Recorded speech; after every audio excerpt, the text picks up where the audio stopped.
হাদিস মানার জন্য আমি হানাফি থেকে হাদিস মানব। নিশ্চয়ই নামাজ অন্যায় থেকে ফিরাবে। আল্লাহর হাবিব বলেন নামাজ পড়ো সেভাবে আমি নবীকে নামাজ পড়তে দেখেছ যেভাবে।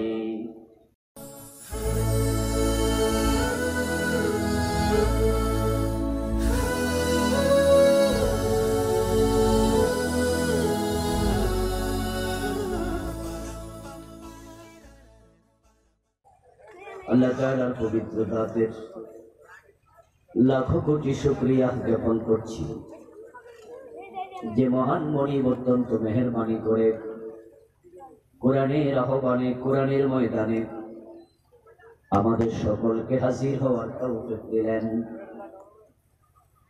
করোনার চলমান চরম বিপর্যস্ততার মাঝেও আমাদেরকে সুস্থ রাখলেন।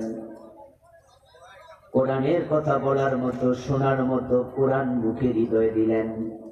এই সব নেয়ামতের মালিককে।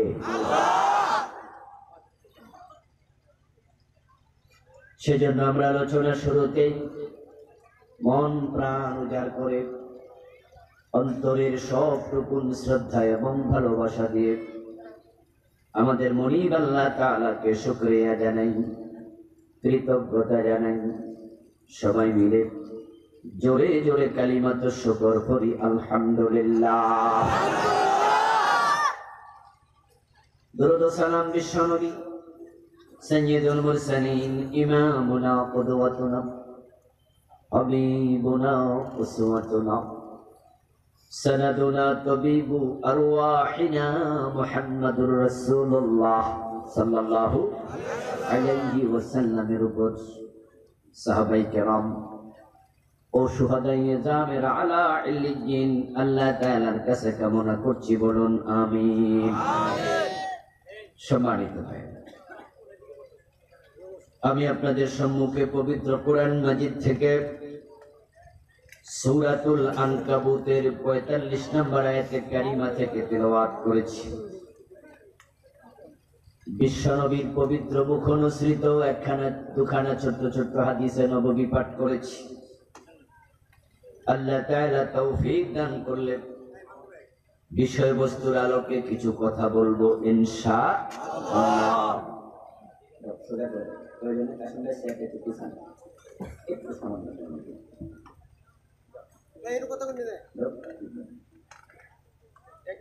আওয়াজ বেশি হলে নিচে নামে না, তারপর আওয়াজ কম হলে। সম্মানিত ভাইয়েরা,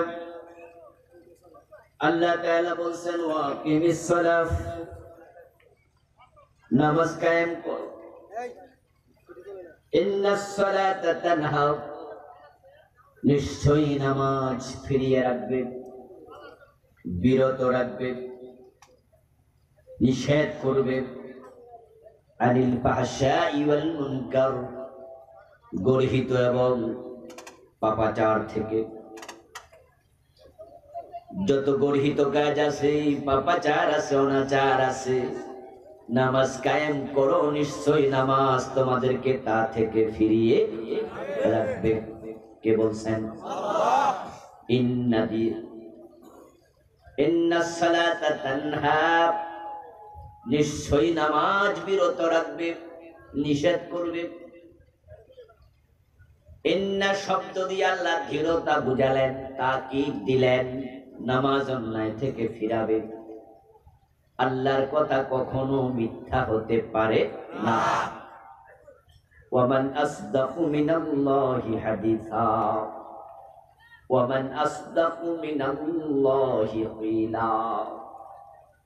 আল্লাহ তাআলা কুরআন মাজিদে বলেন, আল্লাহর চেয়ে অধিক সত্য কথা বলার ক্ষমতা কারো নেই। আল্লাহর কথার মাঝে মিথ্যা দূরের কথা, কোন রকমের সন্দেহ সংশয়ের অবকাশও লা রাইবা ফি, তিনি যা বলেন সন্দেহ নাই। কোরআনের শুরুতে তিনি বলেছেন যালিকাল কিতাবু লা রাইবা ফি, আমি যা বলবো এই কিতাবের মাঝে, এর মাঝে তথ্যগত কোনো বিভ্রান্তি নেই, উপাত্তগত কোনো বিভ্রাট নেই। যা বলবো তা মিথ্যার কোনো অবকাশ নেই।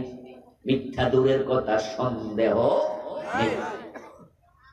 তো নিশ্চয় নামাজ অন্যায় থেকে ফিরাবে, আল্লাহ বলেছেন। কিন্তু আমরা কি দেখি? নামাজ পড়ে অন্যায় করে এমন লোকে দেশে আছে না নাই? নামাজ পড়ছে সুদ খাচ্ছে, নামাজ পড়ছে ঘুষ খাইতেছে, নামাজ পড়তেছে আল্লাহর কোরআনের আইনের বিরোধিতা করে এমন নামাজিও আছে না নাই? শুধু অন্যায় নাহি কুফরি করতেছে। নামাজ পড়ছে শিরিক করে, 5 ওয়াক্ত নামাজ পড়ে তারপরে আবার পীরের পায়ে সেজদা দেয় এমন নামাজিও আছে না নাই? ফজরের নামাজটা জামাতে পড়তেছে, পীরের পায়ে সেজদা করছে। তাহাজ্জুদের নামাজ পড়ে মাজারে গিয়ে মানত করে, আছে কিনা? শিরিক করছে। তো নামাজ তাকে অন্যায় থেকে কই ফিরালো? ঘোষ না দিলে পাইলে চাইন করে না এমন নামাজিও বিচারক 2-4 জন আছে না নাই? ফুরি ফুরি আছে, নামাজ পড়ে ওজনে কম দেয়, নামাজ পড়ে মালে বেজাল দেয়, নামাজ পড়তেছে 5 ওয়াক্ত হজ করছে, বাপ মরে গেছে কত আগে, এখন বোনের জমিটা দেয় না, পরের জমি দখল করে রাখে এমন নামাজিও আছে না নাই? আপনাদের এলাকায় আছেন? জমির জন্য আসলে বোনদের ধমকায় সরে, চোখ বড় করে ধমক মারে। পরের হক খাওয়া জায়েজ না হারাম? ভালো কাজ না গর্হিত কাজ? তো নিশ্চয় নামাজ অন্যায় থেকে ফিরাবে। ফিরাইলো কই? বেটা তো নামাজ পড়তে পড়তে মরে গেল। নামাজ পড়তে পড়তে কপালে কালো দাগ, মরে গেছে বুড়া হইয়া, এখনো পরের জমিটা বোনের জমিটা দেয় নাই। তো না দিয়াই তো মরে গেল, তো নামাজ তাকে অন্যায় থেকে কই ফিরালো? অথচ আল্লাহ তো বলছেন ইন্নাস সালাতা তানহা আনিল ফাহশাই ওয়াল মুনকার। ফাহশা শব্দের অর্থ হলো যেটা ফি নাফসিহি খারাপ, মুনকার মানে হলো ফি নাফসিহি খারাপ নয়, শরীয়তের কাছে খারাপ। শাব্দিক অর্থ দুইটার একরকম, গর্হিত কাজ, পাপাচার, অন্যায়। ফাহশা এবং মুনকারের মাঝে সূক্ষ্ম পার্থক্য আছে। শাব্দিক অর্থে দুইটাই খারাপ। ফাহশা শব্দের অর্থ হলো গর্হিত, মুনকার মানে নিন্দিত। এক জিনিসে তো হলো যেটা নিন্দিত সেটাই তো গর্হিত, ঠিক না? যেটা খারাপ সেটাই তো বর্ধিত। সূক্ষ্ম পার্থক্যটা হলো যেটা একবারে ফি নাফসিহি খারাপ, মূলগত স্বভাবগত খারাপ, এটাকে বলে ফাহশা। যেটা স্বভাবগত খারাপ নয় কিন্তু শরীয়তের কাছে খারাপ, এটার নাম হলো মুনকার। মদ পান করা স্বভাবগত খারাপ, এটা ফাহশা। মিথ্যা বলা, চুরি করা, জেনা ব্যভিচার করা, এগুলো স্বভাবগত ভাবে খারাপ, স্বভাবজাত খারাপ। ফি নাফসিহি ফাহশা, ফি নাফসিহি খারাপ। মিথ্যা বলা খারাপ কাজ, এটা শুধু মুসলমানদের কাছে নয়, পৃথিবীর সব ধর্মের কাছে। যারা ধর্ম মানে না, নাস্তিক, মিথ্যা বলা তাদের কাছেও অপরাধ, ঠিক না? মিথ্যা সবার কাছে খারাপ, এটা ফি নাফসিহি খারাপ। জেনা ব্যভিচার সবার কাছে খারাপ। হিন্দু ধর্মেও জায়েজ নাই, ইহুদি ধর্মেও জায়েজ নাই, খ্রিস্ট ধর্মেও জায়েজ নাই, জৈন ধর্মেও জায়েজ নাই, বৌদ্ধ ধর্মেও জায়েজ নাই, ইসলাম ধর্মেও। এটা ফি নাফসিহি খারাপ। এই হলো ফাহশা। মা বাবার সাথে বেয়াদবি করা ফাহশা, মানুষকে কষ্ট দেয়া ফাহশা, জবরদখল করা ফাহশা, ওজনে কম দেয়া ফাহশা, মালে ভেজাল দেয়া ফাহশা, ফরমালিন মিশানো ফাহশা, যেগুলো মানুষ শুনলে মনে করে খারাপ, এটা হলো ফাহশা। আর মুনকার শরীয়তের কাছে খারাপ কিন্তু এমনি খারাপ নয়। যেমন আজান, ভালো জিনিস না খারাপ জিনিস? কথা বলতে হবে। আজান ভালো জিনিস না খারাপ জিনিস? কিন্তু যদি ঈদের দিন দেন, ঈদের নামাজের আগে, এটা মুনকার। জানাজার নামাজের আগে আজান আছে? কোন মুয়াজ্জিন যদি দিয়া বসে, আজান ভালো জিনিস কিন্তু এখানে এটা মুনকার। রুকু সেজদা ভালো জিনিস না খারাপ জিনিস? জানাজার নামাজে দিলে চলবে তো? মুনকার। আদম আলাইহিস সালামের শরীয়তে ভাই বোনে বিয়ে জায়েজ ছিল, কিন্তু আজকের শরীয়তে এটা জায়েজ নাই। এটা ভাষা নয়, এটা হলো মুনকার। যেটা দেখতে খারাপ নয়, যেমন দুরূদ শরীফ বড় ভালো জিনিস, কিন্তু যোহরের নামাজের 2 রাকাত পড়ার পরে ফরজ নামাজে আত-তাহিয়াতু পড়ে আমরা দাঁড়ায়া যাই। যদি কেউ মনে করে যে না আমি দুরূদ শরীফটাও পড়া লই, তার উপর সিজদায়ে সাহু ওয়াজিব হবে। মাগরিবের নামাজের 2 রাকাত ফরজ পড়ে দাঁড়াতে হবে আত-তাহিয়াতু পড়ার সাথে সাথে। কেউ যদি মনে করে না আমি দুরূদ শরীফও পড়া লই, সাহু সিজদা ওয়াজিব হবে। দুরূদ শরীফ বড় ভালো জিনিস, কিন্তু এখানে পড়লে তোমাকে জরিমানা দিতে হবে। ভুল হইছে, এটার নাম মুনকার। যত বেদাত আছে সব মুনকার, যত শিরিক আছে সব পাশা, যত হারাম আছে সব হারামের মাঝে স্বভাবজাত হারাম, মুনকার হারাম। যত রকমের গর্হিত কাজ আছে, নামাজ পড়ো, নিশ্চয় নামাজ সব থেকে ফিরাবে। কিন্তু আমরা সমাজের ভিন্নতা দেখতে পাই। শুধু নামাজই পড়ে নাম, মসজিদের সভাপতি সেক্রেটারি হইয়া বসে আছে, হুজুরেও খাওয়ায়, মসজিদও সবচেয়ে বেশি বেতন দেয়। আবার এলাকার নেতা, ওই নামাজি নেতা বিচার করতে গেলে ঘোষ খায়া বিচার উল্টায়া দেয়। এমন নেতাও বাংলাদেশে আছে না নাই? নামাজও পড়ে, উল্টা পাল্টা বিচারও। আল্লাহর কথা তো মিথ্যা হতে পারে না। নিশ্চয় নামাজ অন্যায় থেকে ফিরাবে, তো ফিরালো না কেন? কারণ আছে কিনা? কারণ হলো তাদের নামাজগুলো আল্লাহর কাছে নামাজ হিসাবে কবুল হয় না। আমরা দোয়া করব আজকে এখানে হাজার হাজার মানুষ। আপনারা তো মধ্যে শুনেছেন যে করোনার প্রাদুর্ভাব আগের চেয়েও বেড়ে গেছে। গত এই সময় করোনা যেমন ছিল এবং পরবর্তীতে 1-2 মাস পর্যন্ত করোনার যেই ঊর্ধ্বগতি ছিল, এবারে এই টাইমে এসে সব রেকর্ড ছাড়িয়ে গেছে।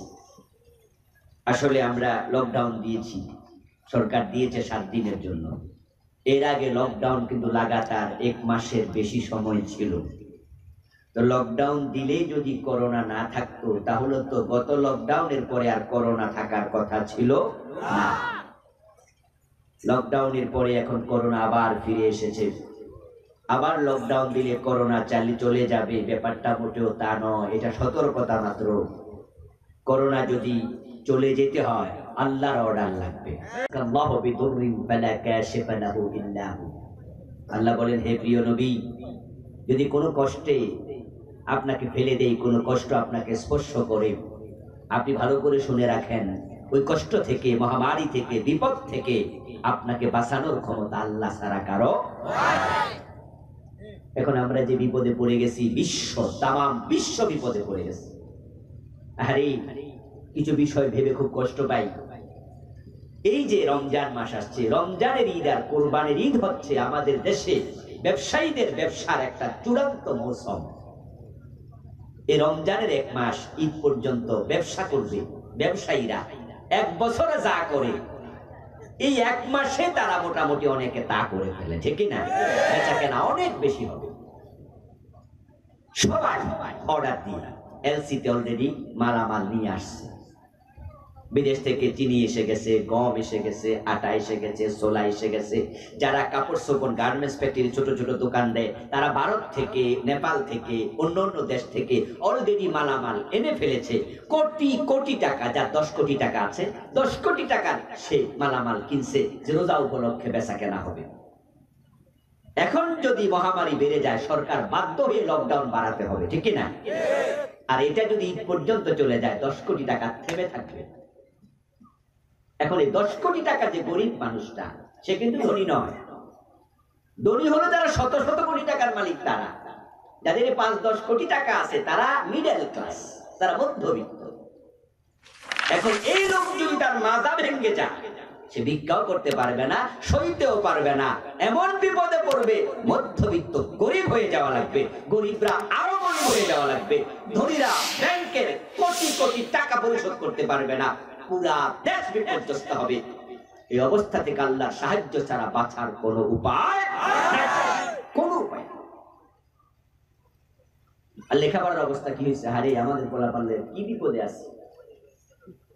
গতকাল না গত পরশু এক ভাই আমাকে বললেন যে হুজুর দাখিল পরীক্ষা, এসএসসি পরীক্ষা দেওয়ার ছিল, কিন্তু এখন আর দেবে না, কারণ 1 বছর লেখাপড়া না করে সে বাবার ব্যবসায় পড়ছিল। বাবা কুমিল্লায় একটা কাপড় দোকান আছে বড়, তো এখন সে টাকার গন্ধ পাইয়া বলতেছে আর পড়া দরকার নাই, টাকার জন্যই তো করবো, তো ব্যবসা তো শিক্ষা।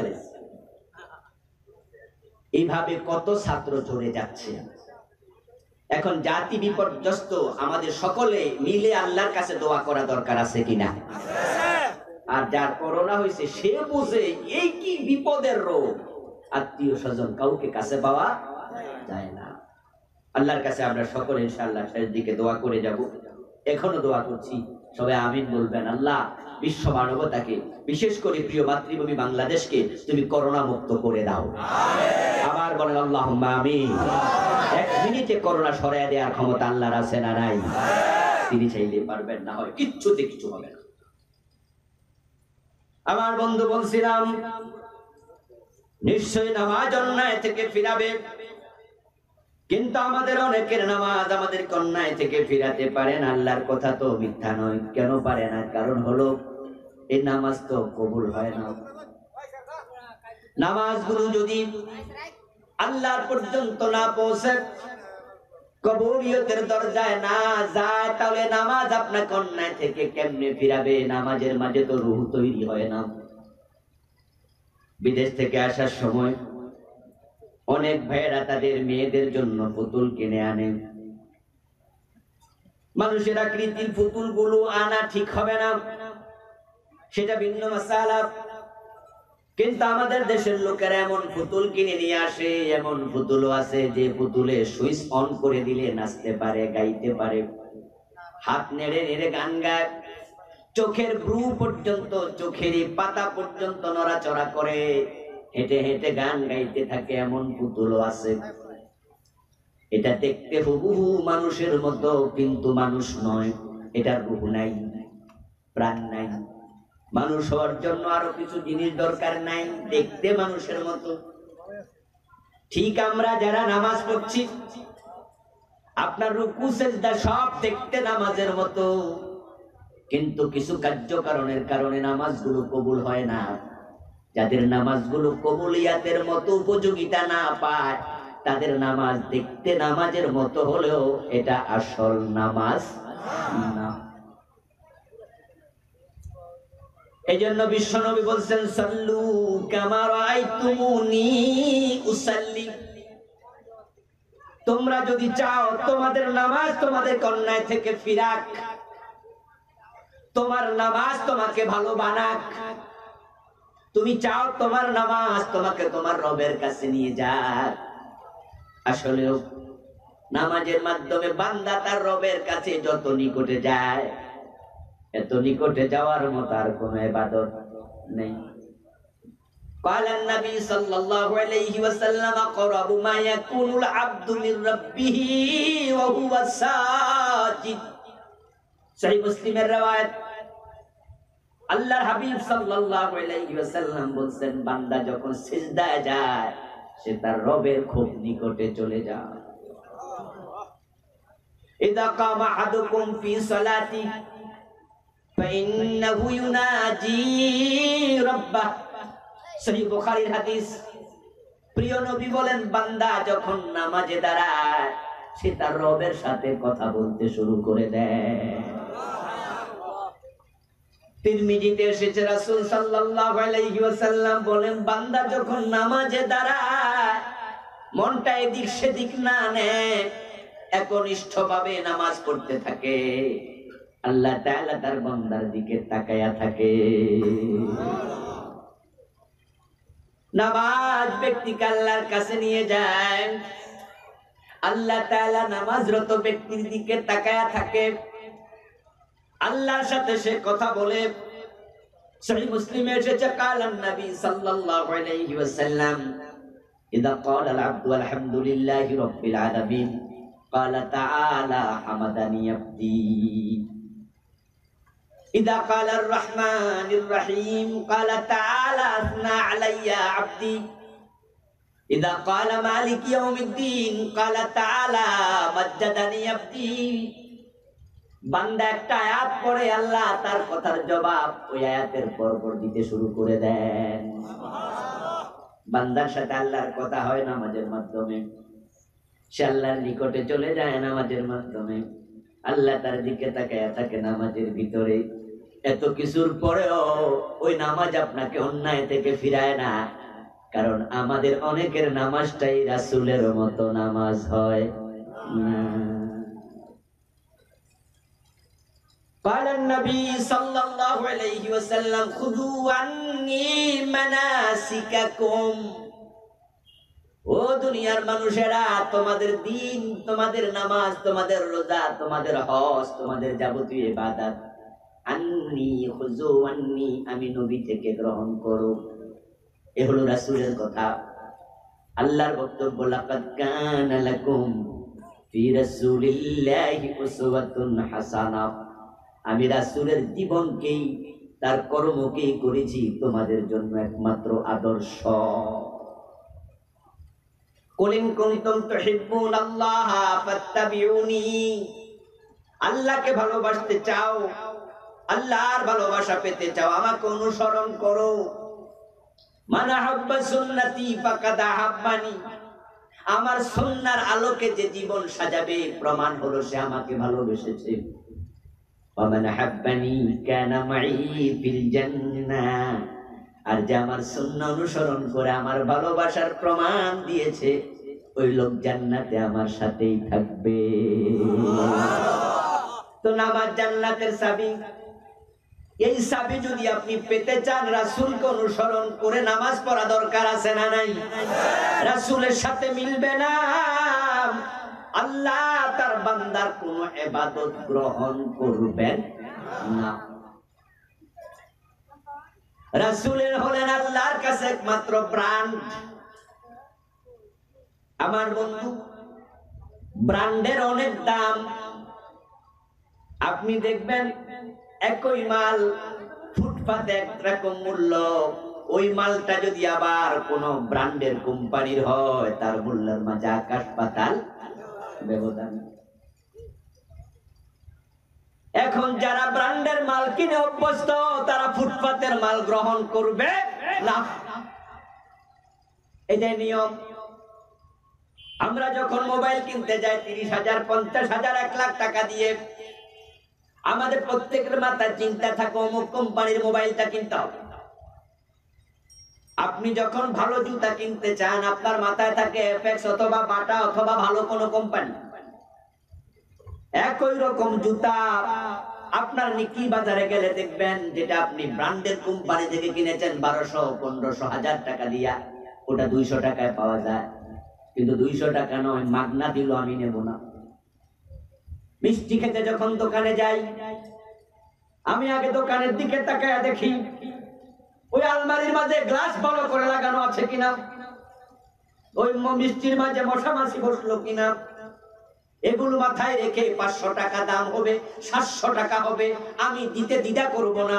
ওই মিষ্টি যদি ফুটপাতে মাগনা আমারে খেতে দেয়, আমি খাবো না। এগুলো রুচির পার্থক্য। আপনারা বলুন তো, রাস্তার ফুটপাতে বসে, একবারে ড্রেনের পাশে বসে জিলাপি বেচে এমন দোকান আছে না নাই? ওখানে কি কাস্টমার নাই? ওই জিলাপি গুলো তারা কিনে খায়, আর আপনাকে মাগনা দিলেও খাবেন না। রুচির পার্থক্য। ও বন্ধু, আপনি ইবাদত করবেন, আপনি আল্লাহকে পেতে চান, আপনার জন্য আল্লাহ নবীকে ব্র্যান্ড বানাইছে। লাকাদ কানা লাকুম ফি রাসূলিল্লাহি উসওয়াতুন হাসানাহ। ইবাদত গ্রহণ করার জন্য ব্র্যান্ড শুধু একজন, তিনি বিশ্ব নবী মুহাম্মদ। ওনার সাথে মিলবে না, আল্লাহ তোমার ইবাদতের দিকে ফিরেও তাকাবেন না। দু একটা উদাহরণ দিলে আরো ক্লিয়ার হবেন। আমার প্রিয় ভাইয়েরা বলুন তো, মাগরিবের ফরজ কয় রাকাত? মাশাআল্লাহ, আবার বলেন কয় রাকাত? কেউ যদি 4 রাকাত পড়ে হবে না কেন বলেন? 4 নাম্বার রাকাতে সে তো সোনার বাংলা গান গায় নাই, সে সূরা ফাতিহা পড়েছে। 4 নাম্বার রাকাতে রুকু সিজদা করেছে। 4 নাম্বার রাকাতে সুবহান রাব্বিয়াল আলা, সুবহান রাব্বিয়াল আযীম রুকু সিজদা তাসবিহগুলো করেছে। 4 নাম্বার রাকাতের দিকে আপনি তাকান, সে একটা খারাপ কাজ করে নাই, প্রতিটাই ভালো কাজ। এখন মাগরিবের ফরজ যদি কেউ 4 রাকাত পড়ে মনে মনে ভাবে নিশ্চয় আমি 3 রাকাত ওলার চেয়ে সওয়াব বেশি পাইছি, এই ভাবনা কি ঠিক না বেঠিক? কথা বলেন, ঠিক না বেঠিক? 4 নাম্বার রাকাতে কোনো অন্যায় কাজ করছে কিন্তু সওয়াব বেশি। আচ্ছা, সওয়াব বেশি পায় নাই, তাহলে আমরা মনে করলাম 4 নাম্বার রাকাতটা বাদ, কমপক্ষে 3 রাকাতে সওয়াব তো পাইছে। তাও না, বরং মাগরিবের পর 4 রাকাত পড়েছে, তাই পুরা নামাজটাই, কথা বলেন না কেন? সব আমার দিয়ে কয় কেন? হেইও হেইও কিছু তো লগে কওয়া লাগে। 4 নাম্বার রাকাতে সওয়াব আছে না বাদ? আমও নাই, সালা শুদ্ধ।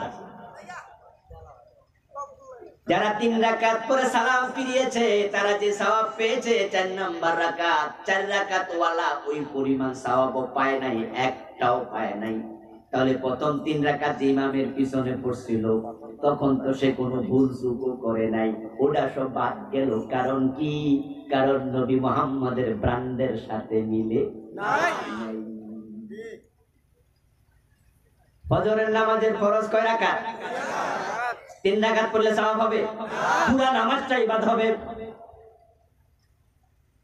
মাগরিব পড়ার জন্য গেছেন আপনি আপনাদের কিশোরগঞ্জ সদরে, এই যে রেল স্টেশনটা আছে, কি নাম? কিশোরগঞ্জ একরামপুর নাকি? কথা বলেন না, আছে না? রেল স্টেশন আছে না? আপনি ঢাকা যাবেন, মাগরিবের নামাজে 2 রাকাত পড়ার পর তাহিয়াতু পড়তে বসছেন। এট দ্যাট টাইম অ্যানাউন্স করা হলো ঢাকাগামী রেলটা ছেড়ে চলে যাচ্ছে। আপনি ভাবলেন যদি আরেক রাকাত পড়ি তাহলে তো ট্রেন মিস। আমি যে ট্রেন মিস করতেছি আল্লাহ কি দেখে না? তো আজকে আমি 2 রাকাত পরে সালাম ফিরাই, সওয়াব 100% এর জায়গায় 80% তো পাবো, ঠিক না? আপনি না ব্যস্ত, ট্রেন না চলে যাবে, আল্লাহ তো দেখে আপনি বিপদে পড়বেন, তিনি না রহমান। আচ্ছা, সওয়াব 80% না দিয়ে কমপক্ষে 60% পাবেন। কত পার্সেন্ট? 2 রাকাত পরে সালাম ফিরানোর সাথে সাথে 1% সওয়াব নাই, পুরাটাই বাদ, কারণ নবীর সাথে নাই। রাসূল হলেন আল্লাহর কাছে একমাত্র ব্র্যান্ড। আমি বলে থাকি মাথার মাপে টুপি, রাসূলের মাপে ইবাদত। আমরা যারা টুপি কিনতে দোকানে যাই, এই তো রমজানে আসছে, টুপি দোকানদারের দোকানে ভিড় বাড়বে, ঠিক না? অনেক টুপি বেচা কেনা হবে। যারা টুপি এমনি নরমালি মাথায় দেয় না, ঈদের সময় তারাও নতুন একটা কিনে মাথায়। আপনারা এখানে টুপি কেনেন নাই, জীবনে এমন লোক নাই আলহামদুলিল্লাহ প্রায় জনের মাথায় আমি টুপি দেখতেছি। আমরা যারা টুপি কিনতে যাই মাথার মাপ সারা টুপি কেউ কি কিনি? দোকানে গেলে প্রথম কাজ কি? প্রথম কাজ হলো আগে যেটার প্রতি একটু চোখ গেছে আমরা লইয়াই মাথায় আগে মিলাই, লাগছে না, যদি দেখি বড় রেখে দেই, যদি দেখি ছোট তাও রেখে দেই। এখন 4-5টা মাথায় মিলাইয়া দেখলেন যে মাপ মতো হয় না, আপনি রওনা দিচ্ছেন হেঁটে। দোকানদার ডেকে কয় ভাই যান একটা নিয়ে যান। আপনি বললেন মাথায় তো মাপে মিলে না, দোকানদার কয় 5 টাকা কম দিয়েন, তারপরে নেন। দিবেন যে 10 টাকা কম, 50% ছাড়। আপনি সাথে সাথে জবাব দেবেন ভাই দামাদামি তো পরে, আগে মিলুক না, ঠিক না? ঠিক না? আর 10 টাকা প্রয়োজন, বেশি দেবো না, কম দেবো কেন? কিন্তু মাথায় তো নিতে পারে। আল্লাহ তাআলা আবু বকর সিদ্দিকের 2 রাকাত নামাজের সওয়াব দেবেন, আমি আবুল কালাম আজাদের 2 রাকাতে সে সওয়াব দেবে না, এটাই স্বাভাবিক। ওই 2 রাকাত নামাজের সওয়াব আবু বকরকে দেবে অনেক বেশি, আমিনা লাইককে দেবে অনেক কম। কিন্তু একটা জায়গায় সমস্যা, যদি রাসূলের সাথে না মিলে কম আর বেশির প্রশ্নই নাই, ওই নামাজের দিকে আল্লাহ ফিরে তাকাবেন না। রাসূল সাল্লাল্লাহু আলাইহি ওয়াসাল্লামের মসজিদে এক ব্যক্তি এসে নামাজ পড়লো। রাসূল সাল্লাল্লাহু আলাইহি সাল্লাম তার নামাজ ফলো করলেন। সালাম ফিরানোর পরে তাকে ডাকলেন, ডেকে বললেন, সাল্লি ফাইন্নাকা লাম তুসাল্লি। এই মিয়া, তুমি নামাজ পড়ো, তুমি নামাজ পড়ো নাই। আল্লাহর হাবিব বলেননি তোমার নামাজ হয় নাই, বলেছেন তুমি নামাজ পড়োই নাই। এর মানে তুমি যেটা পড়েছো এটা নামাজই না। সে আবার পড়েছে। বিশ্বনবী আবার তাকে ডেকে বলেন, সাল্লি ফাইন্নাকা লাম তুসাল্লি, পড়ো নামাজ, নামাজ পড়ো নাই। সে আবার পড়েছে। বিশ্বনবী আবার একই কথা বললেন। তখন আল্লাহর বান্দা জবাব দেন, ইয়া রাসূলুল্লাহ, এর চেয়ে ভালো নামাজ আমার জানা নাই। ওই ব্যক্তি রুকু থেকে সোজা হয়ে দাঁড়ায় নাই, 2 সিজদার মাঝখানে সোজা হয়ে বসা উচিত ছিল, সে বসে নাই। বিশ্বনবী রুকু থেকে সোজা হয়ে দাঁড়াতেন, ঠিক না? দাঁড়ায় পড়তেন, রব্বানা লাকাল হামদ।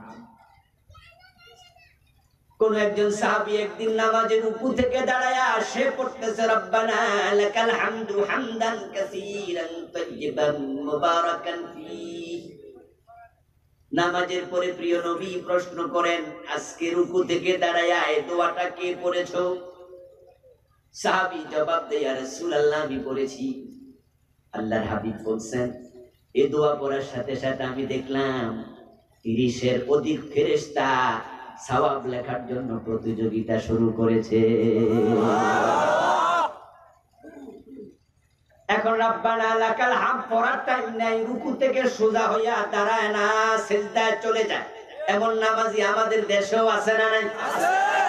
2 সিজদার মাঝখানে বিশ্বনবী বসতেন, বসে তিনি দোয়া পড়তেন, আল্লাহুম্মা গফিরলি ওয়ারহামনি ওয়াহদিনি ওয়াফিনি ওয়ারযুকনি। এখন দোয়া তো দূরের কথা, 2 সিজদার মাঝখানে বসেই না, এমন নামাজি আমাদের দেশও আছে না নাই? তাদিল আরকান বলা হয়, এটা ওয়াজিব। রুকু থেকে সোজা হয়ে সাহাবী দাঁড়ায় নাই, 2 সিজদার মাঝখানে বসে নাই। নবীর সাথে মিল না বেমিল? কথা বলতে হবে তো ভাই, মিল না বেমিল? আল্লাহর হাবিব তাই তাকে বললেন, সাল্লি ফাইন্নাকা লাম তুসাল্লি, নামাজ পড়ো, তুমি নামাজ পড়োই নাই। সাল্লু কামা রাআইতুমুনি উসাল্লি।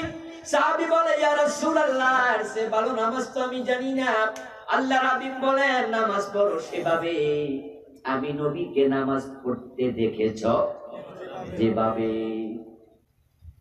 এবার আমি রাসূলের নামাজ কেমন সেটা আলোচনা শুরু করতে চাই। তবে তার আগে আপনাদের কাছে বলতে চাই, আমাদের প্রত্যেকের নামাজ বিশ্ব নবীর নামাজের সাথে মিলা দরকার আছে না নাই? যদি না মিলে, ওই সাহাবীর কথা যেটা রাসূল বলেছেন আপনার জন্য একই কথা, আপনার নামাজ নামাজ না। আর নামাজ যদি কবুলে না হয়, রাসূলের মতো না হয়, এই নামাজ অন্যায় থেকে ফিরাবে কেমনে? আমার বন্ধু, নামাজের মাঝে আর কেন আকাম 13টা ফরজ আছে না নাই? এখন কবুল তো হয় না, ফরজই আপনি ছেড়ে দিয়েছেন। ওয়াজিব ছাড়লে যদি অবস্থা হয় যে নামাজ আবার পড়ো, নামাজ পড়ো নাই, ওয়াজিব ছুটে গেলে যদি এই হুকুম হয়, আর যারা ফরজের খবর নাই তাদের অবস্থা কি? নামাজের মাঝে আর কেন আকাম 13টা ফরজ। 1 নাম্বার ফরজ শরীর পাক, 2 নাম্বারে কাপড় পাক, 3 নাম্বারে নামাজের জায়গা পাক। শরীরের কি খবর? বঙ্গোপসাগরে ডুব দিয়া গোসল করছেন, শরীর পাক মনে করবেন না। পবিত্রতা 2 প্রকার, তাহারাতে জাহিরি, তাহারাতে বাতিনি। এই কাপড়ে গরুর প্রস্রাব লাগছে, পুকুরের পানিতে ধৌত করে পবিত্র মনে করবেন না। পবিত্রতা 2 প্রকার, এটারও তাহারাতে জাহিরি, তাহারাতে বাতিনি। আল্লাহর হাবিব বলেন, মান ইশতারা তাওবান বিআশারাতি দারাহিম ফীহি দিরহামু হারাম লাম ইয়াকবালিল্লাহু লাহু সালাতাহু মা দামা আলাইহি। 100 টাকা 1000 টাকা দিয়ে কাপড় কিনেছো, 999 টাকা হালাল, 1 টাকা ঢুকে গেছে হারাম, সুদের টাকা, ঘুষের টাকা, মানুষ ঠকানো টাকা, প্রতারণা করে ইনকাম করা টাকা, হারাম 1 টাকা ঢুকেছে। ওই কাপড় পরে 1000 রাকাত নামাজ পড়বা, 1 রাকাত কবুল হবে না। তোমার এই কাপড়টা পবিত্র হয় না। এখন হারাম টাকায় কেনা কাপড় পরে নামাজ পড়ে এমন মুসল্লি আছে না নাই? ইবাদত কবুলের জন্য যতগুলো শর্ত আছে তার মাঝে অন্যতম সেরা শর্ত হলো হালাল কামাই করতেই হবে, হারাম বর্জন করতে হবে। শরীর পাক হবে কেমনে? হারাম খাইলে শরীর পাকটা হবে কেমনে? قال النبي صلى الله عليه وسلم لا يدخل الجنة لحم نبت من السحت وكل لحم نبت من السحت فكانت النار أولى به। হারাম খাইয়া যেই দেহ মোটা তাজা হয়েছে ওই দেহ জান্নাতে প্রবেশ করতে পারবে না। আপনার দেহে হারাম আছে, এটা তো নাফাক। ইন্নাল্লাহ তাইয়্যিব লা ইয়াকবালু ইল্লা তাইয়্যিবা। ওই মক্কায় যায় হাত তুলে বলে ইয়া রাব্বি ইয়া রাব্বি ইয়া রাব। মনে করতেছে আমি কাবাতে আসছি, কাবার হাতিমে দাঁড়াইছি, মুলতাজামে বুক লাগাইছি, মাথা পে দাঁড়ায় হাত তুলেছি, আরাফার মাঠে হাত তুলি ইয়া রাব্বি ইয়া রাব্বি ইয়া রাব। রাসূল বলে মালবাসুহু হারাম ওয়া মাতআমুহু হারাম ওয়া মাশরাবুহু হারাম ওয়া গুযিয়া বিল হারাম ফাআন্না ইউস্তাজাবু লিযালিক। তোমার পেটে আছে হারাম, কাপড়ে আছে হারাম, পান করেছো হারাম, খাইছো হারাম, তোমার এহরামের কাপড়ে আছে হারাম, কাবার ভিতরে ঢুকে দোয়া করলো কবুল হবে না। 3 নাম্বার ফরজ, মসজিদের জায়গা ফাঁক। সুদের টাকা, ঘুষের টাকা মসজিদে দান করে, সেই টাকা দিয়া টাইলস কিনে মসজিদ বানাচ্ছে, এমনও আছে না নাই? গতকালকে আমি একজন ভদ্রলোকের সাথে আলোচনা করতেছিলাম। উনি বললেন যে উনার এলাকায় এক মসজিদের ছাদ তৈরি হবে। এক ভদ্রলোক বলল ছাদ পুরাটা আমি একা করে দেব। লোকজন তো খুব খুশি। আরে বলে কি, একটা ছাদ একজনে করে দেবে, মাশাআল্লাহ। ওই ভদ্রলোক বলতেছে হুজুর ওটা আমার বাড়ির পাশের মসজিদ, এটা আমাদের পারিবারিক। আমি তখন বললাম যে এই লোকটা একা এত টাকা দেবে, ইনকামের কি খবর? খবর নিয়ে দেখলাম তার ইনকামের মাঝে হারাম ইনকাম বেশি। আমি তখন বিনয়ের সাথে বললাম সরি, এই টাকা দিয়ে আমি মসজিদ বানাবো না। আমি তাকে ধন্যবাদ দিলাম, সেটাই হওয়া উচিত ছিল। আল্লাহ তাআলা পুরা জমিন আমাদের জন্য পাক করে রেখেছেন। রাসূলের মসজিদ ছিল কাঁচা, নামাজিরা ছিল পাকা। এখন মসজিদ হচ্ছে পাকা, নামাজি হয়ে গেছে কাঁচা।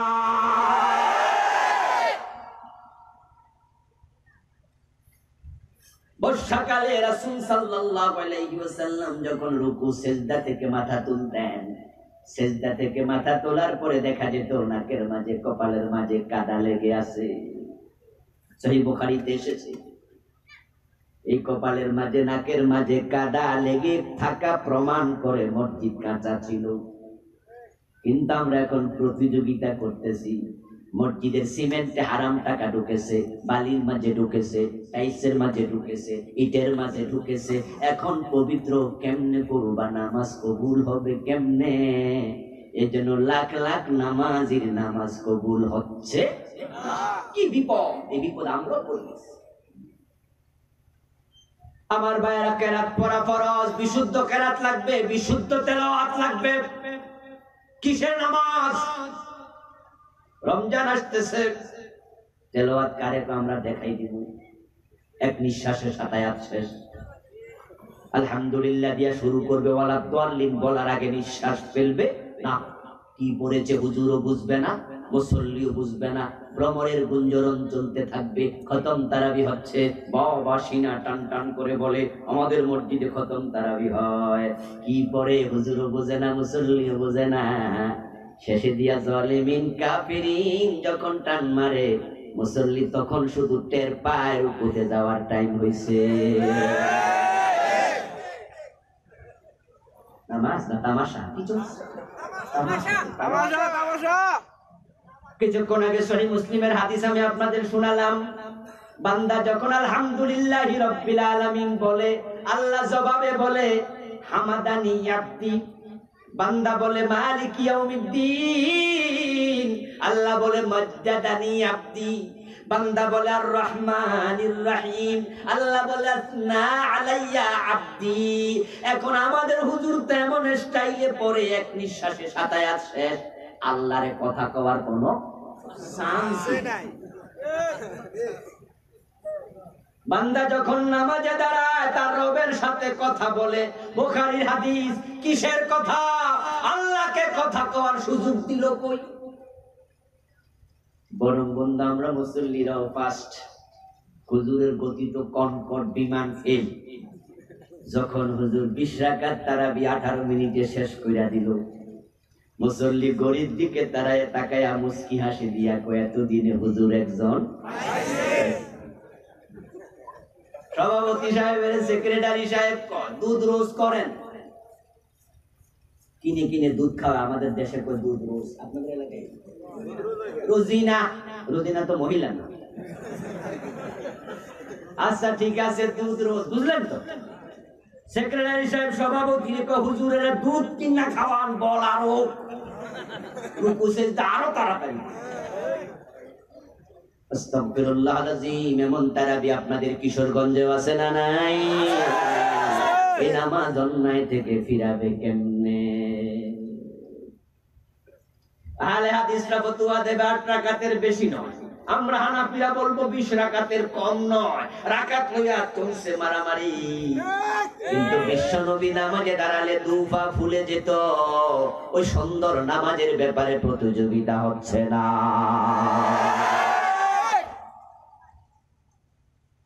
রাসূলের সাথে নামাজ মিলতে হবে, এটাই হলো মূল কথা। এখন আমাদের নামাজ রাসূলের সাথে কয়জনের মিলে? না মিলার কিছু কারণ আছে। কারণ হলো আমরা তো বিশ্বনবী থেকে নামাজ শিখি নাই। আমি আবুল কালাম আজাদ তো শিখি নাই, অনেক পরে এসে শিখেছি, এই 8-10 বছর ধরে। এর আগে আমিও নামাজ পড়েছি।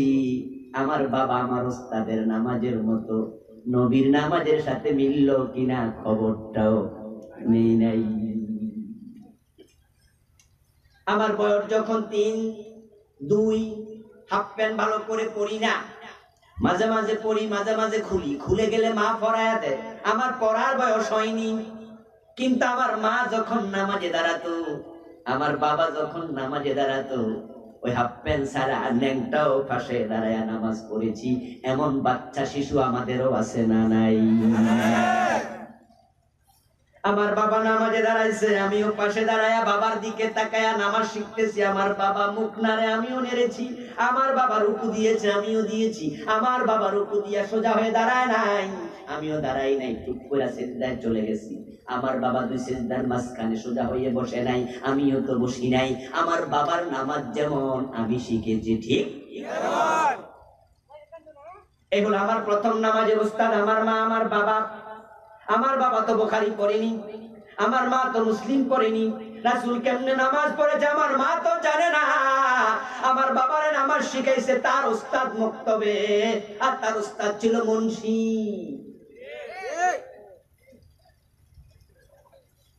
আমার দ্বিতীয় উস্তাদ আমার মক্তবের উস্তাদ। আর মক্তবগুলোতে কামেল পাস, দাওরা পাস, হাদিসের কিতাব পড়ায় এমন মুহাদ্দিস মক্তবে শিক্ষক পাওয়া যাবে কতজন? এক। যদি এটা হওয়া উচিত, মক্তবের শিক্ষক, প্রাইমারি শিক্ষক হওয়া দরকার, সবচেয়ে বড় আলেমেরা। কিন্তু এটা আমাদের দেশে কালচারটা নাই। তাহলে সহি শিক্ষাটা সবার মাঝে ছড়ায় পড়ে। এখন মক্তবের উস্তাদ আলেম পাস, দাখিল পাস, সরে বেকায়া পাস। কাফিয়া জামাত পর্যন্ত পড়ছে, সরবেকা জালালাইন পড়ছে, ফাজেল পাস করছে, চাকরি মাকরি পায় না। এখন তিনি আর কি করবেন? একটু আলহামদুলিল্লাহ মক্তবে শিক্ষকতা করতেছেন, কোন রকমে জীবন চলছে, মসজিদে নামাজ পড়াচ্ছেন, বুখারীর উস্তাদ, তিরমিজির উস্তাদ, কাশফ করেছে, বাইজাবি পড়ায়, এমন উস্তাদ মক্তবে পাওয়া যাবে না। ওই উস্তাদ হলো আমার নামাজের দ্বিতীয় উস্তাদ, আমার প্রথম উস্তাদ মা বাবা, তাদের থেকে শিখেছি। এখন মুক্তবের উস্তাদ আমারে নামাজ শিখাইছে কেমনে? আমার নামাজ শিখাইছে মুক্তবের উস্তাদ। নামাজে যখন দাঁড়াইবা সর্বপ্রথম মুসল্লার দোয়াটা পড়বা। নামাজে দাঁড়াইলে একটা দোয়া আছে, এটার নাম মুসল্লার দোয়া। ইন্নী ওয়াজ্জাহতু ওয়াজহিয়া লিল্লাযী, এই এলাকায় দোয়াটা আছে না নাই? আমার উস্তাদ আমারে শিখাইছে যে তুমি ইন্নী ওয়াজ্জাহতু পড়বা, তারপরে দ্বিতীয় কাজ হলো নাওয়াইতু আন উসাল্লিয়া লিল্লাহি তাআলা, নিয়ত করবা। 3 নাম্বার কাজ হলো আল্লাহু আকবার বলবা। এখন আমি আবুল কালাম আজাদ তো রাসূল থেকে নামাজ শিখি নাই, ওই মা থেকে বাবা থেকে শিখেছি, উস্তাদ থেকে শিখেছি। আমি নিওয়াজ্জাহাতু পড়েছি, তারপরে নিয়ত পড়েছি, তারপরে তাকবীরে তাহরিমা বলেছি। এই চলছে আমার নামাজ। এই দেশে লাখ লাখ লোকের নামাজ এভাবে চলমান এখনো আছে না নাই? কিন্তু বিশ্ব নবীর নামাজের সিস্টেম তো এটা নয়। قال النبي صلى الله عليه وسلم تحريمها التكبير والتحليل والتسليم। প্রিয় নবী বলেন নামাজ শুরু হবে তাকবীরে তাহরিমা দিয়া, নামাজ শেষ হবে সালাম ফিরাইয়া। এখন রাসূলের সাথে আমার শুরুটাও মিলল না, বিগিনিং মিলল না। আবার সালাম ফিরানোর পরে বিশ্ব নবী কি করতেন? হাদিসের কিতাবগুলোতে, সব হাদিসের কিতাবে আছে, সালাম ফিরায় আল্লাহর হাবিব একবার বলতেন আল্লাহু আকবার, 3 বার বলতেন আস্তাগফিরুল্লাহ, একবার পড়তেন আয়াতুল কুরসি, একবার পড়তেন আল্লাহুম্মা আনতাস সালাম ওয়া মিনকাস সালাম। এই পুরাটা দোয়া 33 বার পড়তেন সুবহানাল্লাহ, 34 বার আল্লাহু আকবার, 33 বার আলহামদুলিল্লাহ। কিন্তু আমরা দোয়ার ধারে কাছে এখন আর নাই, ইমাম সাহেবও নাই, মুসল্লিরাও নাই। আমরা সালাম ফিরে সবাই চুপ করে দোয়া করে কাম। এই যে নামাজের পরে তাসবিহগুলোর কথা বললাম, দোয়াগুলোর কথা বললাম, এগুলো হাদিসের কিতাবে আছে না নাই? আপনারা হাদিস থেকে কেন শিখলেন না? রাসূল সাল্লাল্লাহু আলাইহি ওয়াসাল্লাম ইন্নী ওয়াজ্জাহতু পড়েছেন, আবু দাউদের হাদিস আছে। আমি এই বইটি লিখেছি, হাদিসের বৈচিত্র্যে পূর্ণাঙ্গ নামাজ। একবারে নামাজের যত দিক আছে, আউটসাইড ইনসাইড, সব কিছু হাদিসের আলোকে তুলে ধরেছি। ডজন ডজন জায়গায় নবীর সাথে আমাদের নামাজের মিল নাই। আচ্ছা, আপনাদের এলাকায় ইমাম সাহেব যখন নামাজে ভুল করে আপনারা কি লোকমা দেন না? এদেশের মানুষ কি বলে লোকমা দেয়? কথা বলতে হবে, কি বলে? অথচ বিশ্ব নবী তো এটা বলেন নাই। তিনি বলছেন লিররিজালিত তাসবিহু ওয়া লিন্নিসাইত তাসবিহ। পুরুষরা বলবে সুবহানাল্লাহ, আর মহিলা মুসল্লি থাকলে তারা হাতের উপরে হাত বাড়িয়ে দেবে। ইমাম ভুল করলে আল্লাহু আকবার কই আছে হাদিসে লেখা? রাসূল শিখালেন তাসবিহ পড়ো, সুবহানাল্লাহ বলো। কিন্তু আপনারা আমরা সুবহানাল্লাহ হারাইলাম। এর কারণ কি? কারণ হলো মুক্তবের হুজুর শিখাইছে আল্লাহু আকবার, এটা চলমান 50 বছর 100 বছর আগ থেকে। হুজুরের দোষ দেয়া যাবে না, কারণ 100 বছর পিছনে যান, তাম বাংলাদেশে একটা দাওরা মাদ্রাসাও ছিল না। 100 বছর পিছনে যান, তাম বাংলাদেশে একটা টাইটেল মাদ্রাসাও ছিল না। দাওরা পাশ করতে চান, দেওবন্দে চলে যান। কামেল পাশ করতে চান, ক্যালকাটা আলিয়ায় চলে যান। সরসিনাও নাই, সরমনাও নাই, সোনাকান্দাও নাই, হাটহাজারি নাই, মেখল নাই, নানুপুর নাই। আমাদের কিশোরগঞ্জের যে বড় মাদ্রাসা, এটাও কি 100 বছর আগে ছিল? যদি থাকে মক্তব ছিল, 2-3 ক্লাস ছিল, দাওরা হয়েছে তার অনেক এখন বুখারী পড়ায় কোন ক্লাসে? কথা বলা না। বুখারী কিতাব কি ফাজেলে পড়ায়? মিশকাতের কিতাবে আপনার জামাতে পড়ায়? এটা শেষ ক্লাস। দাওরা। আবু দাউদ কোথায় পড়ায়? দাওরা। মুসলিম কোথায় পড়ায়? দাওরা। এখন হাদিসের বড় বড় কিতাব সব তো উপরে জামাতওয়ালা বাংলাদেশে মাদ্রাসাও তো নাই। এখন আমাদের উস্তাদেরা, মুক্তবের হুজুরেরা, তাদের দোষ নাই, কারণ তারা তো মাদ্রাসা নাই, তাই শিকার সুযোগটাও পান নাই।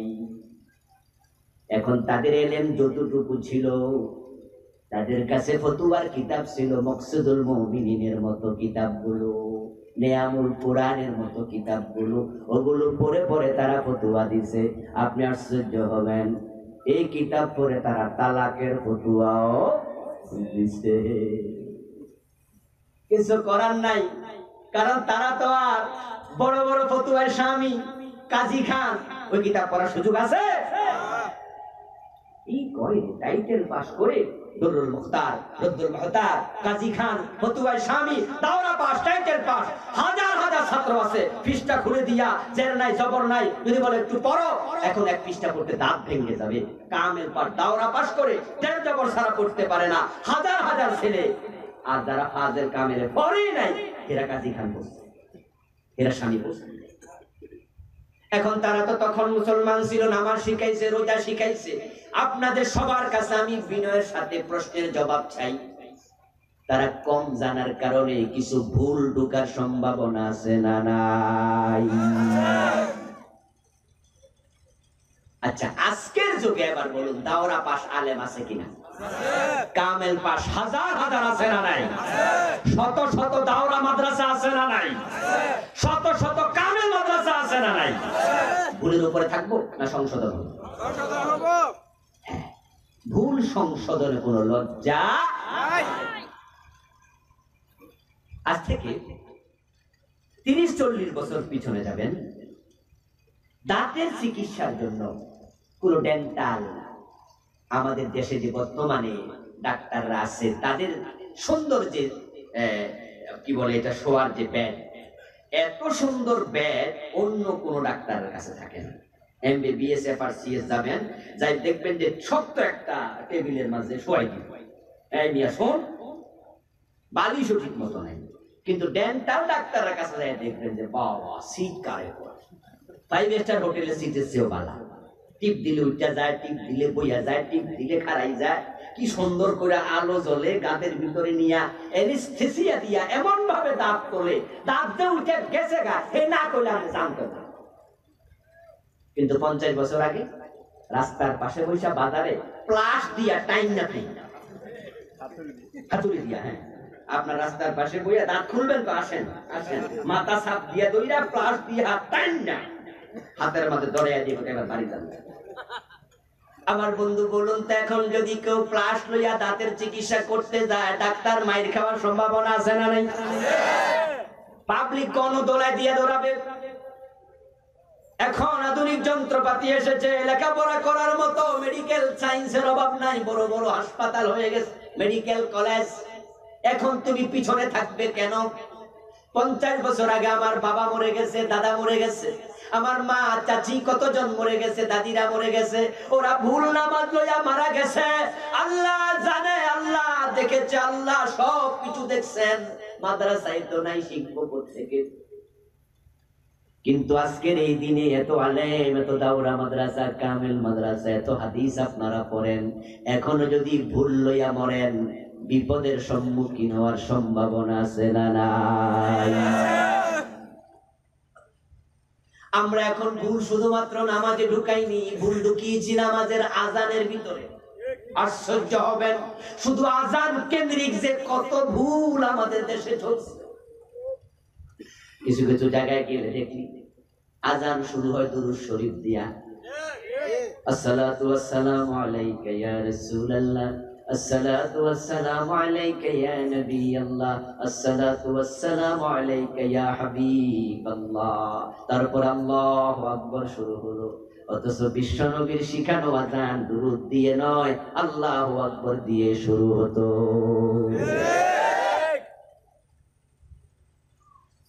আল্লাহর হাবিব বলেন ইজা সামিতুমুল মুয়াজ্জিনা ফাকুলু মিসলা মা ইয়াকুল।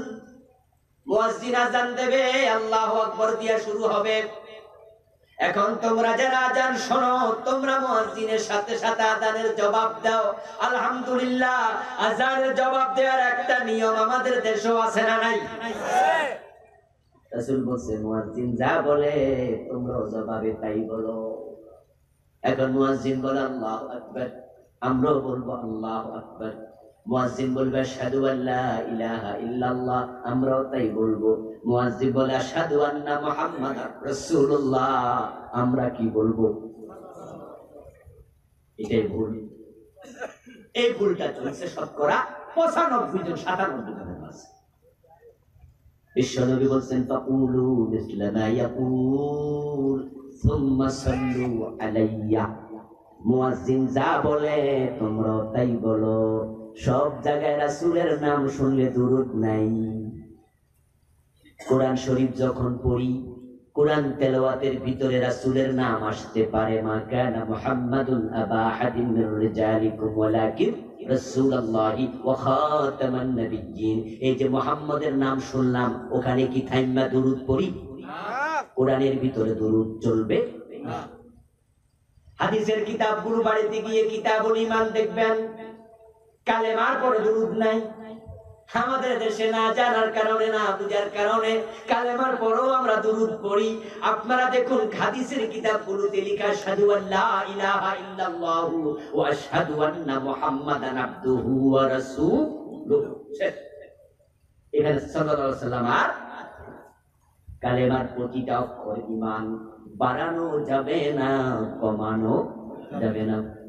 লা ইলাহা ইল্লাল্লাহু মুহাম্মাদুর রাসূলুল্লাহ, এই প্রত্যেকটা ঈমান, এখানে বাড়বে না, কমবে না। তাই এখানে দুরূদ নাই, দুরূদ নাই। ঠিক আজকে যেখানে আলোচনা করছি আযানের জবাবে দুরূদ নাই। মুয়াজ্জিন যা বলে তোমরাও তাই বলো। তাই আমরাও বলবো আশহাদু আন্না মুহাম্মাদার রাসূলুল্লাহ। এবার মুয়াজ্জিন বলে হাইয়া আলাস সালাহ, নামাজে আসো। এখন জবাবে আপনিও যদি বলেন হাইয়া আলাস সালাহ, ও মুয়াজ্জিন আপনিও আসেন, তাহলে অসুন্দর হয়ে গেল। এজন্য প্রিয় নবী বলেন এখানে বলো লা হাওলা ওয়ালা কুওয়াতা ইল্লা বিল্লাহ। তাহলে কোথায় ব্যতিক্রম আছে রাসূল সেটাও বলে দিয়েছেন। মুয়াজ্জিন বলবে হাইয়া আলাল ফালাহ, আপনি বলবেন হাইয়া আলাল ফালাহ, জায়গায় লা হাওলা ওয়ালা কুওয়াতা ইল্লা বিল্লাহ। ফজরের আযানে মুয়াজ্জিন বলবেন আস-সালাতু খায়রুম মিনান নাওম, বলে কি না? আমরা কি বলবো? আমাদের দেশের অধিকাংশ মানুষ বলে সাদাকতা ওয়া বারিদা। আল্লামা মোল্লা আলী কারি রাহিমাহুল্লাহ বই লিখেছেন আল-আসরার আল-মারফুয়া, পৃষ্ঠা নাম্বার 233। তিনি বলছেন লাইসা লাহু ওয়াসলুন, সাদাকতা ওয়া বারিদা শব্দের কোনো ভিত্তি নাই। বরং আপনি বলবেন আস-সালাতু খায়রুম মিনান নাওম। ও মুয়াজ্জিন, তুমি যা বলেছ ঘুমের চেয়ে নামাজ উত্তম, আমিও একমত, ঘুমের চেয়ে নামাজ উত্তম। আল্লাহু আকবার, আল্লাহু আকবার, লা ইলাহা ইল্লাল্লাহ। এইভাবে আপনি জবাব দিয়া আযানের জবাব শেষ। আযানের জবাবের পরে বাংলাদেশে যা চলছে এটা সুন্নাহর খেলাফ। শতকরা 99 জন 98 জন করতেছে, সেটা হলো আযানের জবাবের সাথে সাথে দোয়া শুরু।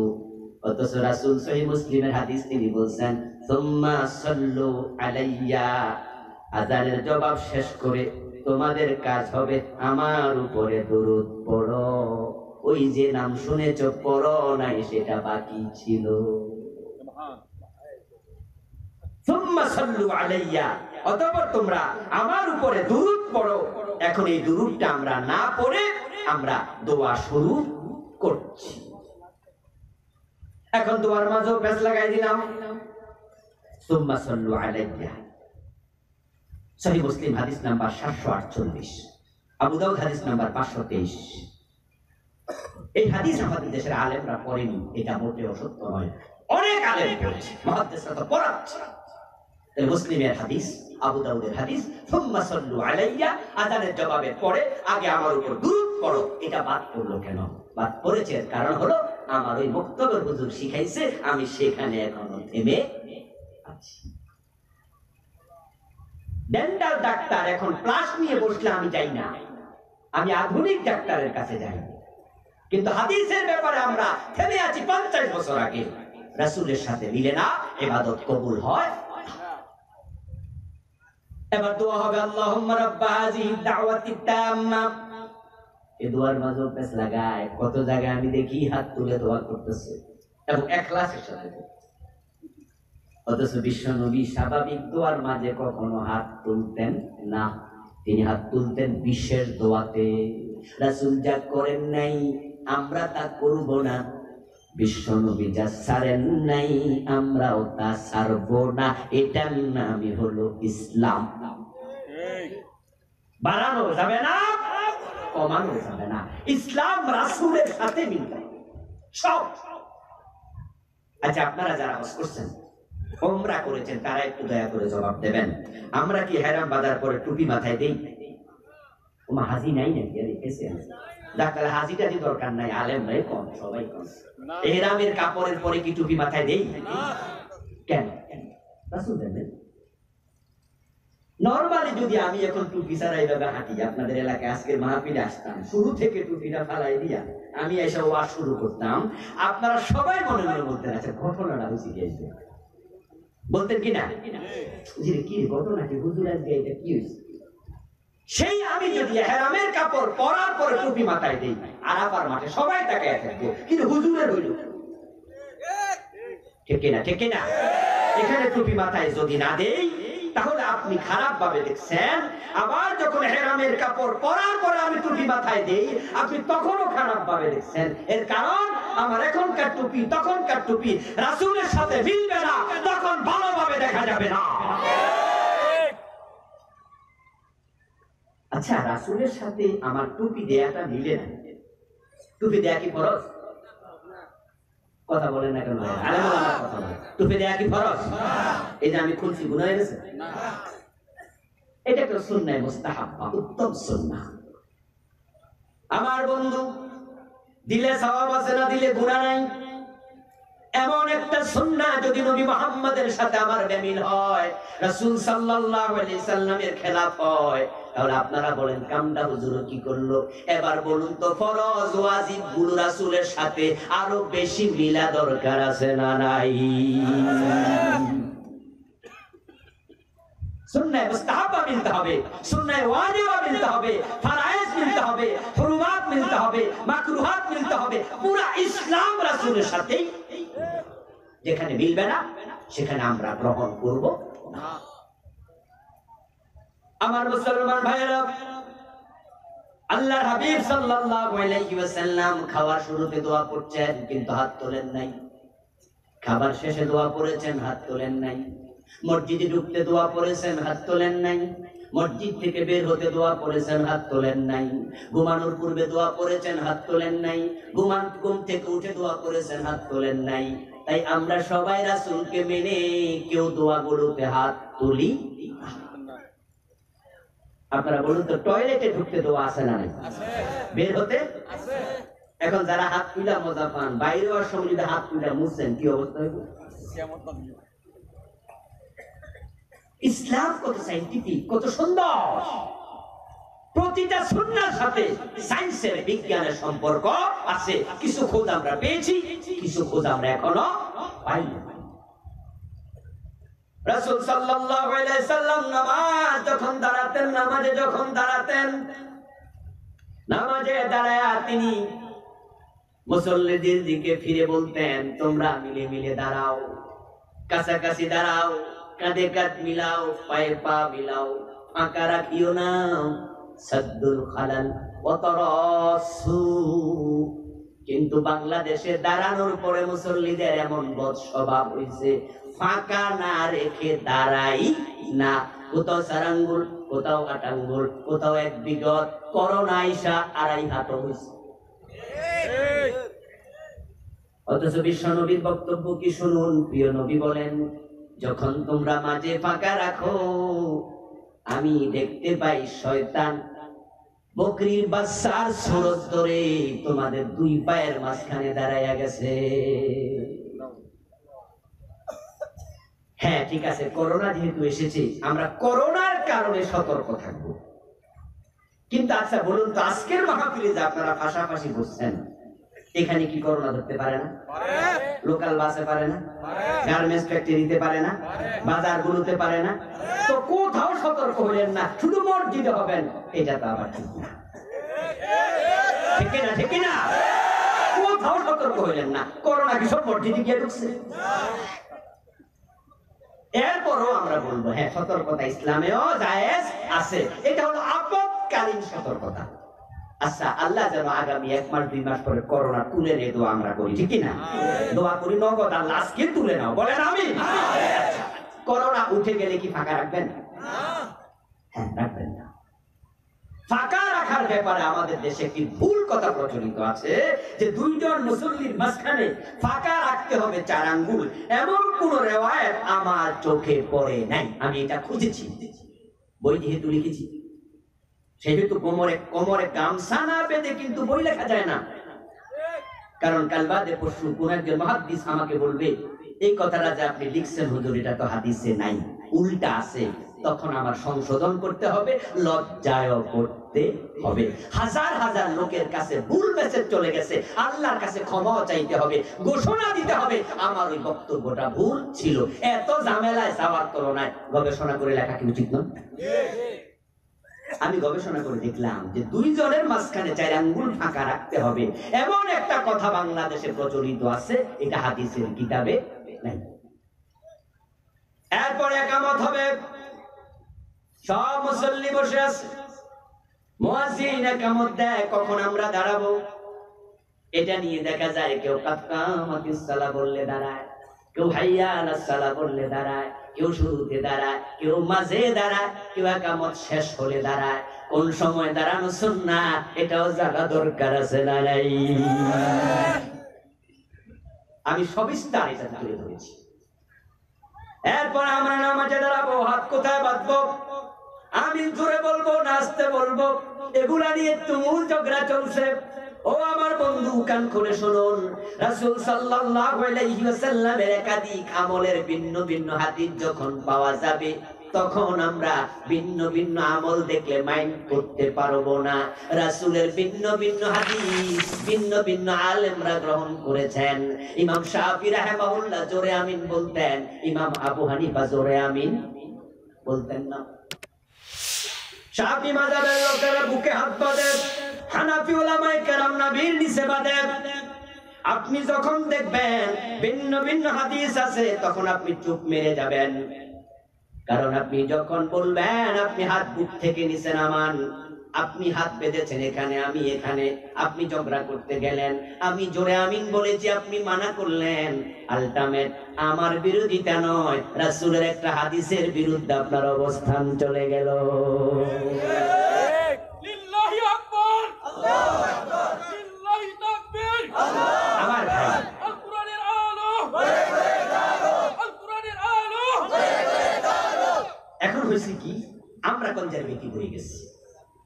ইসলামে যেটা উদারতা আছে আমরাও উদার, ইসলাম যেখানে সংকীর্ণ আমরাও সেখানে সংকীর্ণ হব। হ্যাঁ, আপনাদের এলাকায় জোরে আমিন কেউ বলে না। আরে শোনেন, আমি উদাহরণ দিচ্ছি, জোরে আমিন কেউ বলে না।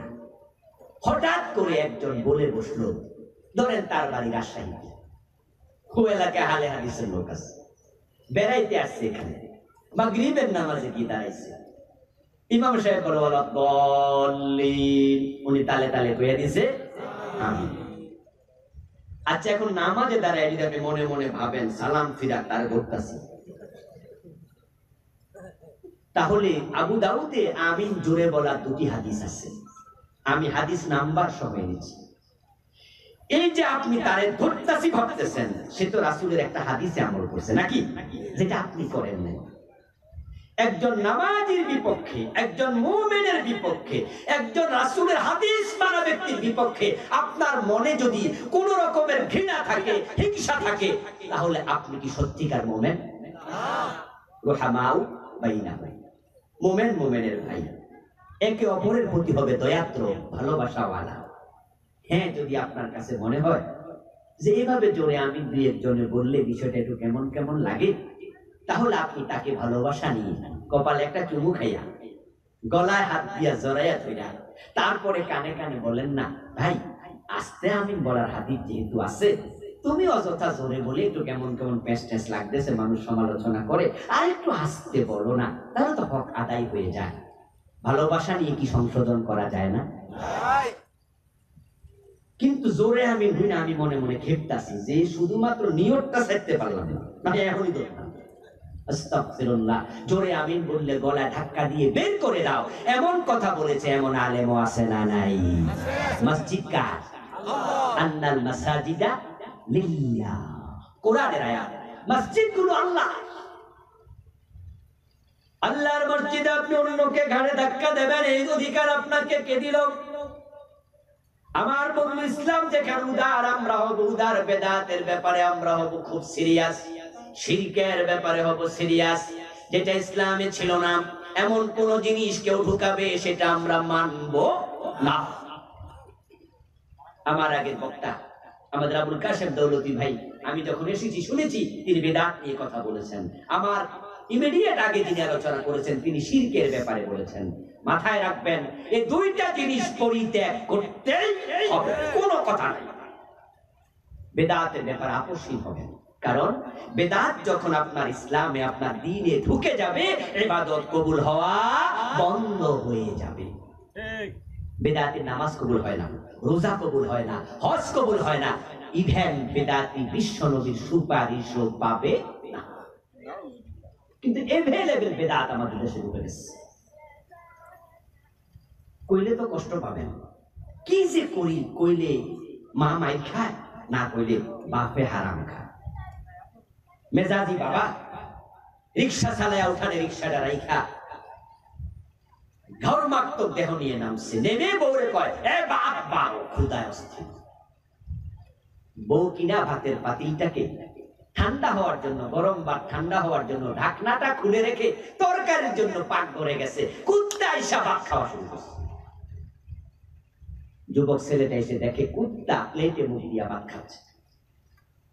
এখন মা দূর দূর কইয়া কুত্তা তাড়াইয়া দিছে, তাড়াইয়া দিয়া তাড়াতাড়ি ভাত প্লেটে রইছে, লইয়া বাবার জন্য নিতেছে। কারণ মা জানে যদি কই যে কুত্তা খাইছে পেটের চামড়া থাকবো না, বেটা এমনি মেজাজ খারাপ, পেটে আছে ক্ষুধা, রিক্সা চালাই আইছে। ছেলে মনে মনে কয়, এখন আমি কি করি, আমি তো দেখতেও বললাম বিপদ। কইলে মা মাই খাবে, না কইলে বাপে। কথা বলেন না কেন কিছু, সব আমার দিয়ে কইলে মা মাইর খায়, না কইলে বাবা হারাম খায়। ছেলে কি করবে? আরে কবি নজরুল আফসোস করে বলেছিলেন, হ্যাঁ দেখিয়া শুনিয়া খেপিয়া গিয়াছি, তাই যাহা আসে কই মুখে, বন্ধু গো সহিতে পারি না বড় বিষ জ্বালা এই বুকে।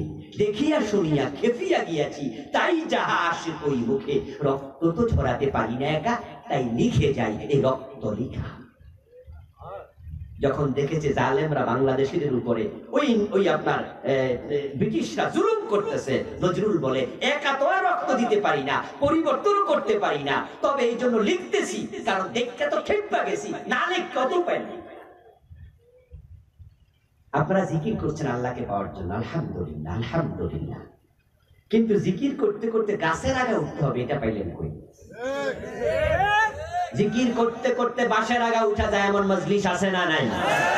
জিকির করতে করতে গাছে উঠতে যায়। আমাদের চাঁদপুর এক জায়গায় আছে এলাকায়, ওই গাছ যা আছে শুধু পাবলিকে দেখা যায়, তবে মান্দার গাছে ওঠে না, বুদ্ধি আছে, কাদা আছে।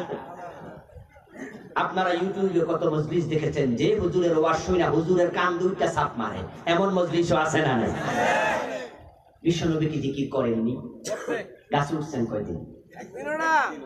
আপনার এত এসকো থেকে আসবে জিকির করছেন আল্লাহকে পাওয়ার জন্য, লা ইলাহা ইল্লাল্লাহ, সুবহানাল্লাহ, আলহামদুলিল্লাহ, আল্লাহু আকবার, এইভাবে। কিন্তু করতে করতে হু হু হু হু এমন জিকিরও আছে না নাই? আছে। আচ্ছা, এটা আপনারা করেন না, কিন্তু ইল্লাল্লাহ ইল্লাল্লাহ ইল্লাল্লাহ এই জিকির আমাদের দেশে চালু আছে। আছে মানে আপনিও করছেন, অনেকে আছেন, আপনিও করছেন। আমার বন্ধু, আপনারা যদি প্রশ্ন করা হয় দুরূদ পড়ার সময় মিলাদ করেন, ইয়া নবী সালামু আলাইকা বলে কিয়াম করেন, আপনি বলেন জি না, আমি দুরূদ পড়ি, কিয়াম করি না, কারণ সাহাবারা এটা করেন নাই। আমি ঠিক একই প্রশ্ন করব, আপনি যে ইল্লাল্লাহ জিকির করেন, আপনি দলিল দেখুন কোন সাহাবী করেছেন। একজন সাহাবীও এটা করেন নাই। নবী মুহাম্মদ সাল্লাল্লাহু আলাইহি সাল্লাম নিজেও কখনো ইল্লাল্লাহ জিকির করেন নাই। রাগ করছেন? না না, রাগ কেন করবেন? আমি যা বলেছি কালকে তো আপনি খুঁজতে পারবেন। হুজুর আবুল কালাম আজাদ কি বলে গেল? বিশ্বনবী ইল্লাল্লাহ জিকির করেনি, তা আমাদের বিষয় হুজুর করাচ্ছে, উস্তাদরা করাচ্ছে। হাদিসে না থাকলে এত বড় হুজুর করাইছে? হাদিসের কিতাব তো আসমানে উঠে যায়নি, সবগুলো জমিনে আছে। আপনি খুঁজুন কালকে, আপনি খুঁজতে পারবেন না, আপনার এলেন কম। আপনার হুজুরের কাছে সাদা একটা কাগজ নিয়া, 2 পৃষ্ঠার একটা কাগজ নিয়া, 5 টাকার একটা কলম কিনে দিয়ে বিনয়ের সাথে বলবেন, হুজুর আবুল কালাম আজাদ হুজুর বলে গেছে রাসূল সাল্লাল্লাহু আলাইহি সাল্লাম কখনো ইল্লাল্লাহ জিকির করে নাই, অথচ আপনারা আমরা করতেছি। হুজুর হাদিসটা একটু দেন, কোন হাদিসের কিতাবে, কত নাম্বার হাদিস? আবুল কালাম আজাদকে কালকে বিকালে জানাই দেব। আমাকে মোবাইল করার সুযোগ আছে না নেই? আমাকে জানিয়ে দেবেন, কিন্তু আপনি পাবেন না। আমি বিদআত নিয়ে বই লিখেছি, 38টা চলমান বিদআত বাংলাদেশে লিখেছি, তার মাঝে আমি এটাও লিখেছি। কয়েক বছর আগে লিখেছি, হাজার হাজার কপি বিক্রি হয়ে গেছে, কিন্তু আজ পর্যন্ত কেউ চ্যালেঞ্জ করে আমাকে ফোন দেয়নি, কোনো মাহফিলে দাঁড়ায় না। যেমন আজকে বলে গেছি, আপনাদের সাথে আগামী সিজন আবার দেখা হবে না ইনশাআল্লাহ? ইনশাআল্লাহ হবে তো, যদি বেঁচে থাকি। তখন আপনি বলবেন যে কই হুজুর আছে? নাই, পাবেন না। প্লিজ আপনি পরে শুনবেন, প্লিজ আমি শুনবো, সব কথা শুনবো, কারণ এখন তো আলোচনা করছি, পরিবেশ নষ্ট হবে। ঠিক আপনাকে বলছি, হু হু হু আছে হুজুর, আছে, কোথায় আছে? আল্লাহু লা ইলাহা ইল্লা হু। আরে বন্ধু, কোরআনের মাঝে আপনি দলিল পেয়ে গেলেন, হু তো আছে। আচ্ছা, হু জিকির আপনারা করেন না? এই না, কোরআনে আছে, কেন করেন না? আল্লাহু লা ইলাহা ইল্লা হুয়াল হাইয়ুল কাইয়্যুম আছে না? আল্লাহু লা ইলাহা ইল্লা হু নাই, কই আছে? তো কেন করেন না? এর কারণ হলো কোরআনের সব শব্দ জিকির নয়। কোরআনে কি জিনিসের কথা আছে না? আবা ওয়াস্তাকবারা আছে না? আছে। এরপরে ফেরাউনের নাম আছে না? তো প্রতি শব্দ বুঝি জিকির না। জিকির হলো বিশ্ব নবী যেগুলো করেছেন, সুবহানাল্লাহ, আলহামদুলিল্লাহ, লা ইলাহা ইল্লাল্লাহ, আল্লাহু আকবার, লা ইলাহা ইল্লাল্লাহ, আফজালুয যিকির, আফজালুয যিকরি লা ইলাহা ইল্লাল্লাহ। আমি শুরুতে বলেছি, বললে মা মার খায় না, বললে বাবা হারাম খায়। আপনারও লাগবে আমি জানি, আমার প্রিয় ভাইয়ের লেগেছে আমি জানি, এই জন্য ভূমিকায় কথাগুলো বলেছি। কিন্তু আমি তো পালিয়ে যাচ্ছি না, তাড়াহুড়া করা কি দরকার, মাঝখানে কথা বলা কি দরকার? আমি তো আবার আসবো, দেখা তো আবার হবে। আপনার কাছে বিনয়ের সাথে অনুরোধ করে যাব, আপনি খুঁজেন না, যদি না পান যে রাসূল যা বলেছেন জিকিরের আলফাজের মাঝে এটা নাই,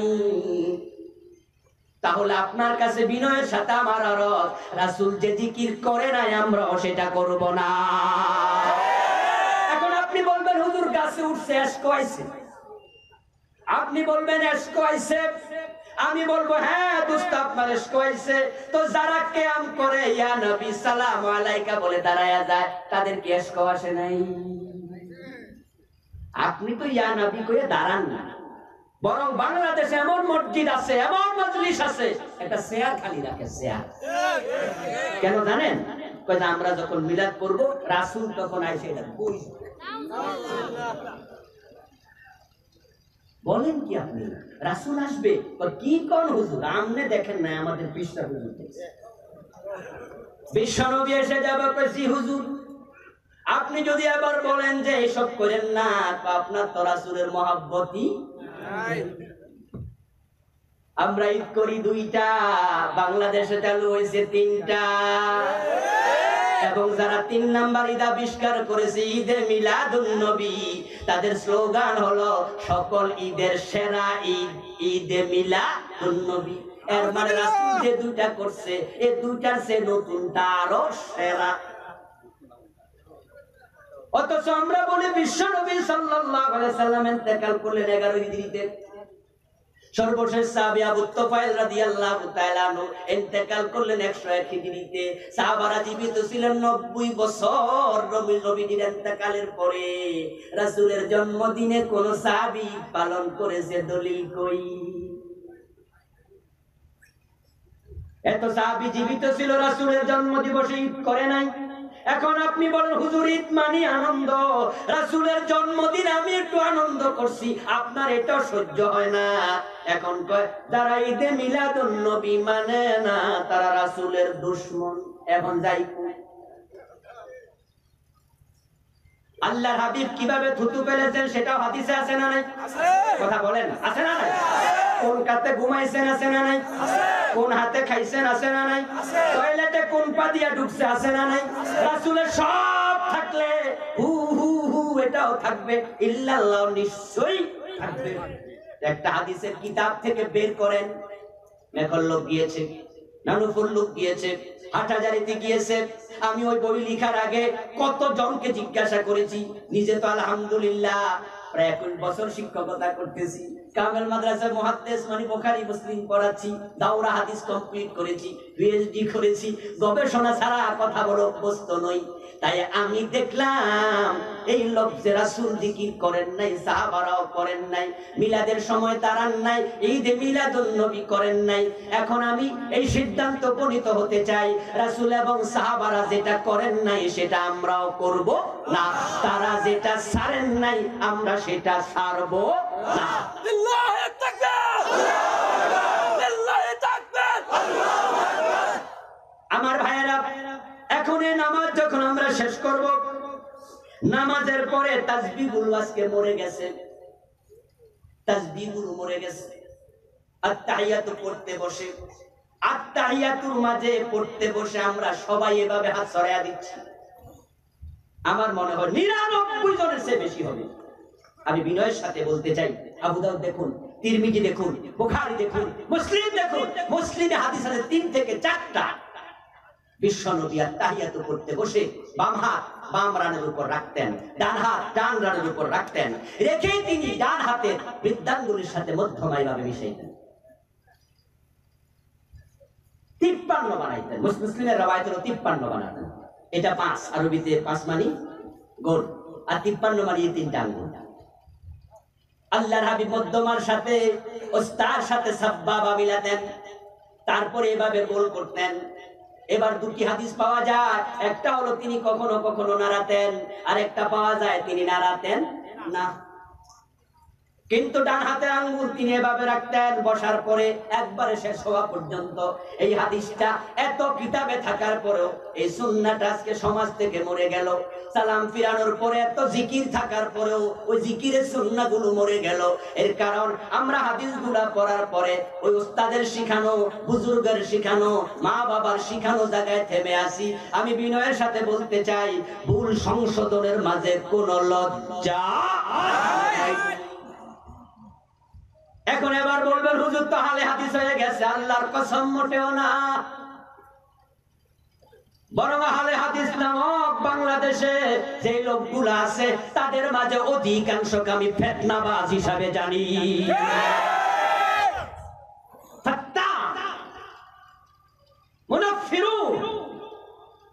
ভালো আছি, অধিকাংশকে আমি জানি ফিতনা লাগাচ্ছে। হাদিস মানার জন্য আহলে হাদিস হওয়া লাজিম নয়, তবে আহলে হাদিস শব্দটা মূলত মুহাদ্দিসদের জন্য প্রযোজ্য। আপনারা 3 দিন ধাক্কাইলেও 2টা হাদিস বলতে পারবে না। নাম আহলে হাদিস, নাম দিয়া কোনো কাম নাই। বুড়িগঙ্গায় বুড়ি থাকে না, আপনার রাজশাহীতে রাজা পাওয়া যায় না, কলা বাগানে বর্তমানে কলা গাছও পাওয়া যায় না। নাম দিয়া কাম। হাদিস মানার জন্য আমি হানাফি থেকে হাদিস মানবো। যেখানে আমাদের একটু ঘাটতি হয়ে গেছে, কারণ বাংলাদেশে ১-১৫০ বছর তার চেয়ে বেশি সময় গেছে শিক্ষা প্রতিষ্ঠান ছিল না, সব ছিল ছোট ছোট। এই ফাঁকে কিছু ভুল ঢুকে গেছে। এখন আলহামদুলিল্লাহ আজকের এই যুগে আমরা যারা আলেম ওলামা আছি, আল্লাহ আমাদের চোখ দিয়েছেন, মেধা দিয়েছেন, নিজ চোখে হাদিসের কিতাব দেখার সুযোগ দিয়েছেন। যদি আমরা দেখি হাদিসের বিপরীত, তাও কি আগের জায়গায় থেকে যাব? হতেও না। সবাই গবেষক হয়ে যান যারা আলেম আছেন। সত্যের পথে আমরা সবাই একজোটে আসতে চাই, বেদাত পরিত্যাগ করতে চাই। নামাজের বইটি স্টেজে থাকে, বেদাতের একটি আছে, শিরিকের একটি আছে, চলমান 29টা শিরিক লিখেছি, মিরাজ নিয়ে একটি লিখেছি, 4টি বই ইনশাআল্লাহ দোয়ার পরে স্টেজে পাবেন। নামাজের বইটি বিশেষ করে আমার উলামা ভাইদেরকে বলবো আপনারা নেবেন, দেখবেন আমি তো 5-10টার কথা বলেছি, কয়েক ডজন অসঙ্গতি আমি তুলে ধরেছি দলিল ভিত্তিক। আল্লাহ তাআলা আমাদের সকলকে সত্যকে অকপটে গ্রহণ করার তৌফিক দিন, বলেন আমিন। হাদা মা ইনদি ওয়াল ইলমু ইনদাল্লাহ আলাইহি তাওয়াক্কালতু ওয়া ইলাইহি উনীব।